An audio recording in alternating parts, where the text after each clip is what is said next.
চট্টগ্রাম বিশ্ববিদ্যালয়ে ১৪৪ ধারা চলছে, মোতায়েন রয়েছে যৌথ বাহিনী। ক্যাম্পাসে বিরাজ করছে থমথমে অবস্থা। বিস্তারিত জানাতে সেখানে আছেন সহকর্মী নিগার মেহেরিন রিনি। যাচ্ছে তার কাছে।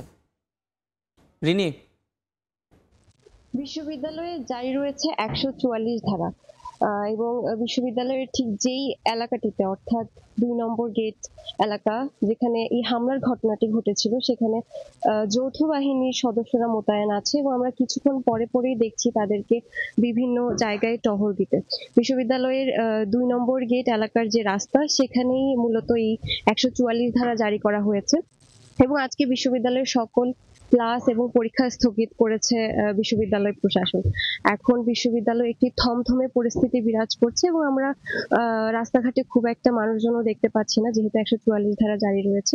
তবে শিক্ষার্থীদের মধ্যে আতঙ্ক এখনো কাটেনি। যারা বিশ্ববিদ্যালয়ের ২ নং গেটে থাকতেন শিক্ষার্থীরা, তারা গতকালকেই অনেকেই এই স্থান ত্যাগ করে নিরাপদ আশ্রয়ে চলে গিয়েছেন, বিশেষ করে হলে অবস্থান নিয়েছেন। এদিকে গতকাল বিশ্ববিদ্যালয়ের প্রশাসনের সাথে শিক্ষার্থীদের যে আলোচনা অনুষ্ঠিত হয় সেখানে শিক্ষার্থীরা নিজেদের বিভিন্ন দাবি তুলে ধরেন এবং তারা দ্রুত সময়ের মধ্যে অপরাধীদেরকে এবং জড়িতদেরকে চিহ্নিত করে দৃষ্টান্তমূলক শাস্তির আওতায় নিয়ে আসার দাবি জানান।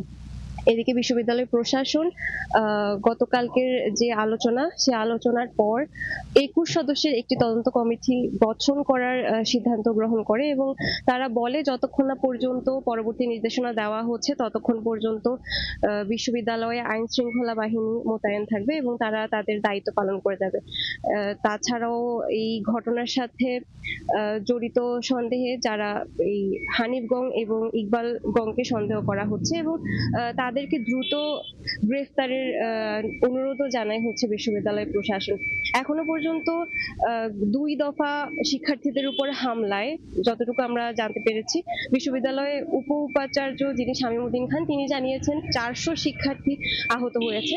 পাশাপাশি আহত হয়েছে বিশ্ববিদ্যালয় প্রক্টর অধ্যাপক ডক্টর তানভীর মোহাম্মদ হায়দার আরিফ। তিনি ঘটনাস্থলেই আহত হন এবং পরবর্তীতে তাকে চিকিৎসার জন্য নেওয়া হয়। উপাচার্য ডক্টর কামাল উদ্দিন তিনিও আহত হয়েছেন। পাশাপাশি শিক্ষার্থীরা আহত হয়েছেন, তার মধ্যে ৪ জন আশঙ্কাজনক অবস্থায় রয়েছে। একজনকে ঢাকায় পাঠানো হয়েছে উন্নত চিকিৎসার জন্য, একজন আইসিইউতে রয়েছেন। এবং শিক্ষার্থীদের এরকম অবস্থা দেখে অন্যান্য যারা শিক্ষার্থী রয়েছে তারা আতঙ্কে রয়েছেন এবং তারা ভীষণভাবে ক্ষুব্ধ। তাদের কথা হচ্ছে, যখন এই সংঘর্ষের ঘটনা ঘটে এবং শিক্ষার্থীদেরকে চারিদিক থেকে স্থানীয়রা ঘিরে ধরে, তাদের উপর যখন আক্রমণ চালানো হচ্ছিল তখন আইন শৃঙ্খলা বাহিনীর কেউই আসলে এখানে উপস্থিত ছিল না। তারপরেও তাদের গতকালকের আলোচনায় মুখ্য বিষয় ছিল যত দ্রুত সম্ভব এই ঘটনার সাথে জড়িতদেরকে চিহ্নিত করে তাদেরকে দৃষ্টান্তমূলক শাস্তির ব্যবস্থা করা, যাতে ভবিষ্যতে কখনো এই ধরনের ঘটনা না ঘটে। চট্টগ্রাম বিশ্ববিদ্যালয় থেকে ১৪৪ ধারা জারির এবং এই ঘটনা সম্পৃক্ত আমার কাছে সর্বশেষ সংবাদ ছিল এই।